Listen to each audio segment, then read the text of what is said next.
Hockey loses their first game after the break, 5-1 to Yale, a game that their first game back after their exam and holiday break. And Yale had played a couple of games at the Dartmouth tournament, so they were third game after their vacation. And so Army went down 3-0. The first goal was a breakaway goal, shorthanded by Yale. Under 5 minutes to go in the game, the Yale got a couple more goals in one in the first of 3 goals by, David Chen had a goal, and the breakaway shorthanded goal was by Cole Donhauser, who had 3 on the game.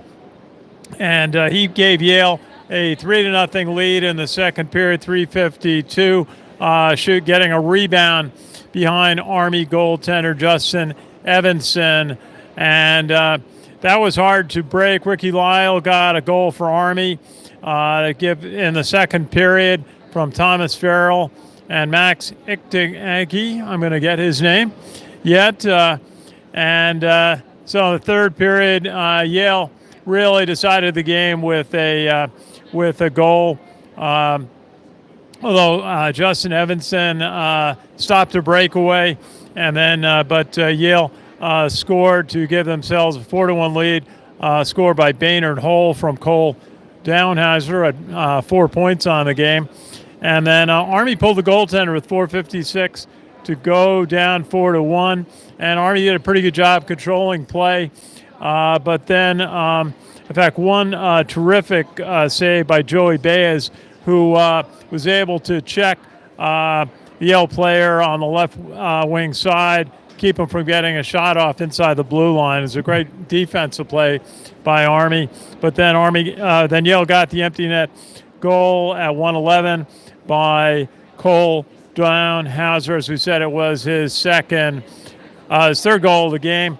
And both goaltenders, Justin Evanson for Army, 22 saves, and the Yale goaltender also had 22 saves on the night.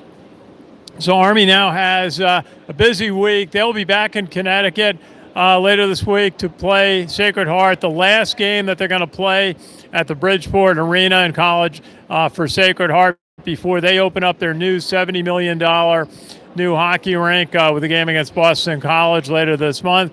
Army then will come back and play number 10 Providence, my alma mater, this weekend, and that will be a special game for Army, a real test. Both of these games this week are going to be a real test for them to see how they can elevate their game with this very strong competition. So again, though, Army loses tonight 5-1 in New Haven at Yale at the Ingalls Rink, one of the most unique arenas in college hockey. It's really it's a place I came to years ago as a student broadcaster doing Providence Yale games. And in fact, the Yale coach Keith Lane was playing in some of those games. I broadcasted as a college broadcaster. But it's well maintained and a really iconic place, and amazing to see that 2013 National Championship banner in the rafters here that Yale won in 2013. And I always think of the former Yale coach for many years, Tim Taylor, how proud he would have been of that national championship for his Yale Bulldogs. But talk a little bit with Army coach Brian Riley, and he knows the team's got a lot of work to do. Get set for these games later this week against Sacred Heart, and then on the weekend, Providence College at the Hollander Center. So for CaMMVetsMedia, we cover cadets, midshipmen, the military, and veterans proudly since 2008. This is Ken Kraetzer, and Happy New Year to everybody.